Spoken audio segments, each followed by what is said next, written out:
Hi, I'm Megan. I am 19 years old. I had my daughter at 17 years old, and her name is Eiley. I do not go to school right now. I nanny right now just to get by. I was always out doing something, whether I was going to the movies or going to the mall.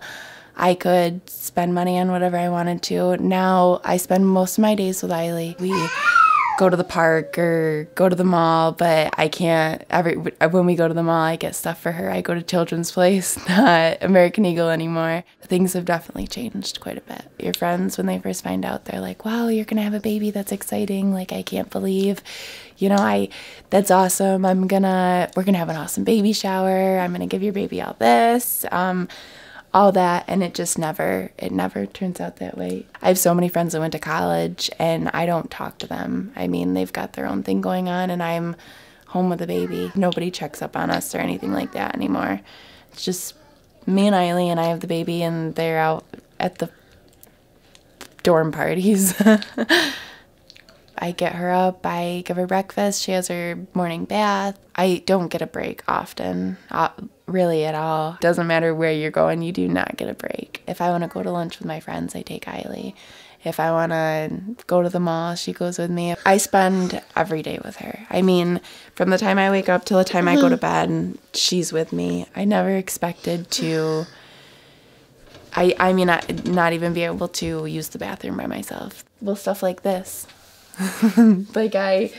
She showed me she needs a diaper change. So the issue with representing teen pregnancies on reality TV is that it's not reality. Teens are looking at that show like it's real life, and that's really what it would be like to be a teen parent. But there are so many different layers that we don't see happening behind the scenes. One of those being that they get paid to be on the show.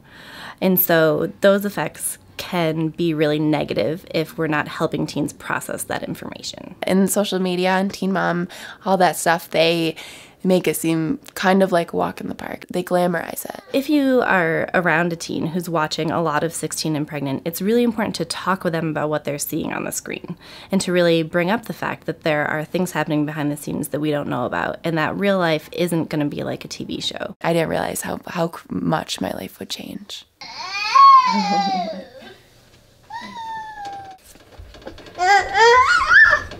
No, this is Grandma's. I'm sorry, but you can't have it. If you're a huge fan of 16 and Pregnant, it's totally fine to watch those things, but it's really important that you talk to somebody else about it and see what they think, and it really can open up a great conversation. I definitely feel like I'm viewed differently now. When you're a teen mom and you have a baby, I feel like you have to prove yourself more than any other mom. When I was pregnant, I definitely felt different walking through schools. When you're walking around with a big old belly, you know that everybody's talking about it. And so, I mean, it's difficult because you're figuring out what's going to happen when you have your baby and figuring out how to adjust, but you're also worrying about what other people are saying about you. I think it's just really hard to be a teen parent, and sometimes the initiatives that we take around teen pregnancy sort of minimize the fact that it's really hard, and it sort of puts some blame on them. And really the approach we want to take is that we're all responsible. When a teen gets pregnant, we all carry responsibility in that, and so we should have done something else and not blamed them. And so now that they are pregnant, and if they're going to be teen parents, we really need to support them. We really need to think about how we can help them finish their education, how we can help them get jobs, and how we can help them achieve their goals as parents. Before I had Eiley, I was planning on going to the Finger Lakes School of Massage Therapy. Once I found out I was pregnant, I really had to change my plans. I mean, I would still like to do massage therapy, but I don't know if it'll happen. And I think I'd like to be a teacher, so that's a goal that I am reaching towards, is to get my degree and get a lot better job for me and for Eiley. I just wish I knew how hard it was. I wish I knew how precious your teen years are. I didn't get the thrill of an acceptance letter. I didn't get the thrill of any of that. It's just I hope that kids now really cherish their young times, because it's not something you're never going to get it back. Not only did I get college taken away from me, I got my senior year taken away from me.